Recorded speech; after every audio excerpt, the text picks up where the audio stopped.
Lord be with you. A reading from the Holy Gospel according to Matthew. Jesus said to his disciples, "You have heard that it was said, 'You shall love your neighbor and hate your enemy.' But I say to you, love your enemies and pray for those who persecute you, so that you may be children of your Father in heaven. For he makes his sun rise on the evil ones and on the good, and sends rain on the righteous as well as on the unrighteous. For if you love those who love you, what reward do you have? Do not even the tax collectors do the same? And if you greet only your brothers and sisters, what more are you doing than others? Do not even the Gentiles do the same? Be perfect, therefore, as your heavenly Father is perfect." The Gospel of the Lord.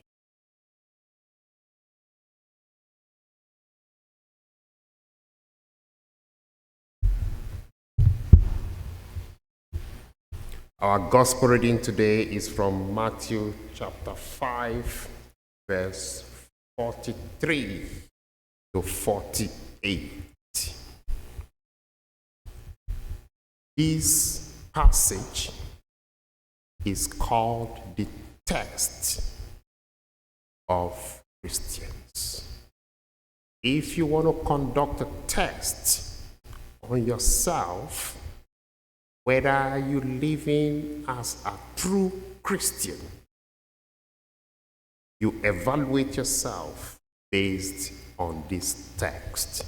It is called the Great Examination of the Christian life.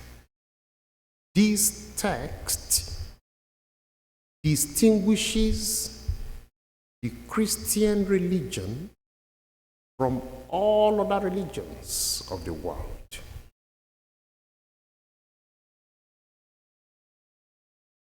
In the Gospel acclamation, Jesus says, "I have given you a new commandment. Love one another." And that includes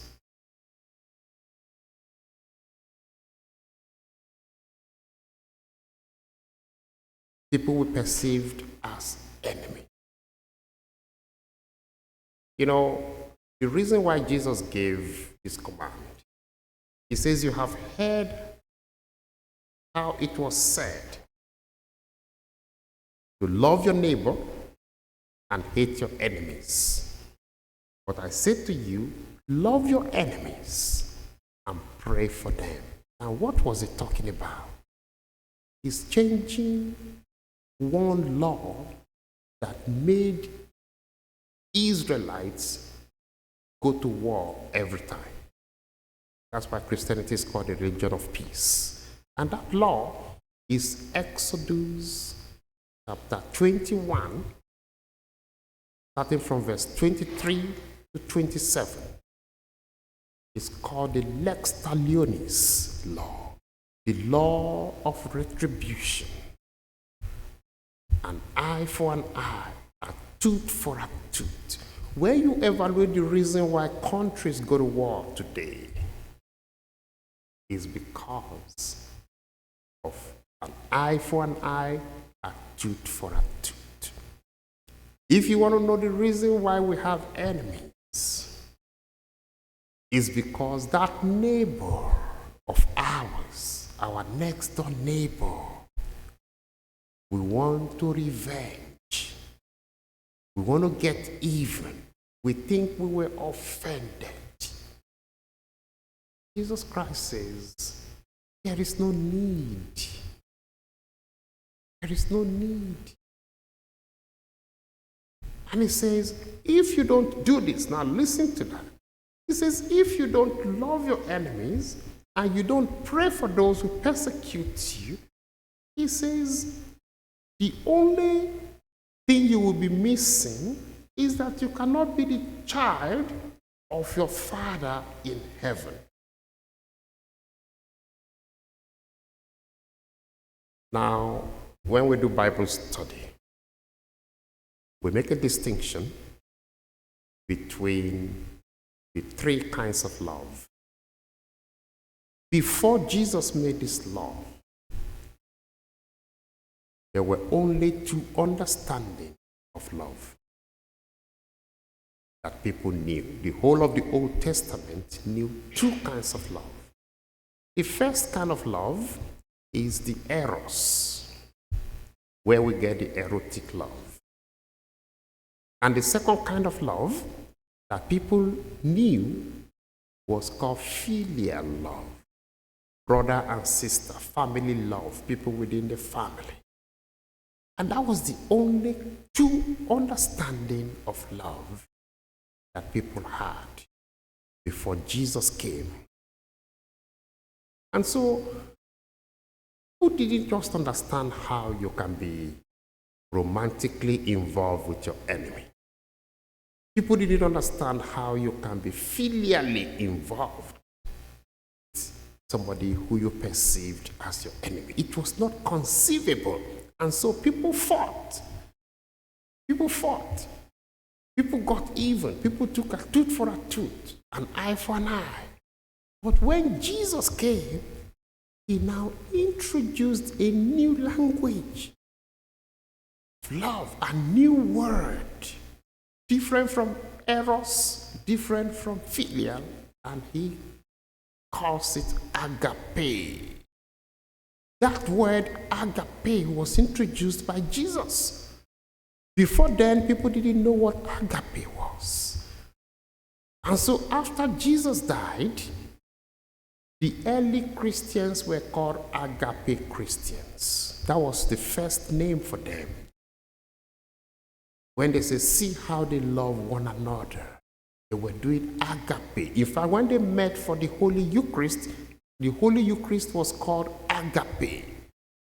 When they came to Mass, if you read Acts of the Apostles, when they gathered, they said, we're celebrating the feast of agape, the feast of love, where that brings us together.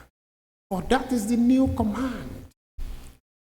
And it was very different from all the other religions. Say, for instance, if you took the ancient Asian, Buddhist, Hinduist religion, they didn't have that concept of agape. They had the concept of the law of karma. The law of karma, you cannot go scot-free. If you did anything, we're going to hunt you down, and it's going to come back to hunt you down. And if you took Islam, Islam had a law that is called a fatwa. No matter what you do, you cannot escape punishment. You cannot escape it. So when Jesus now brought this new command, this new agape law, and he calls it, he says, let go. And Jesus practiced it to the very end. On the cross, while they nailed him to the cross, and while he was hanging on the cross, 7 last words of Jesus. The number 3, Father, forgive them. Forgive them, for they know not what they're doing. And so, this text, Matthew 5, 43 to 48, is the self-evaluation test for everybody. And when we're talking about enemies, we're talking about everybody. In our families, there are people we have not forgiven. There are people we have not talked to. There are different kinds of malice that we keep. There are people that we have blocked on Facebook. There are people whose calls we will never pick. There are people who, even when we come to church, we look around. If they were sitting on the north side of the pew, we go to the south side of the pew. Jesus says, stop all that. He says, if you want, I love the way he says it here. He says, that your heavenly Father, if you want to be a child of God, because we have God in common. God is our Father, all of us. And he says, love conquers evil. Love conquers everything. And he invites us to embrace agape. It is hard, it is tough, but he says, if you want to be a true follower of Jesus, embrace agape love.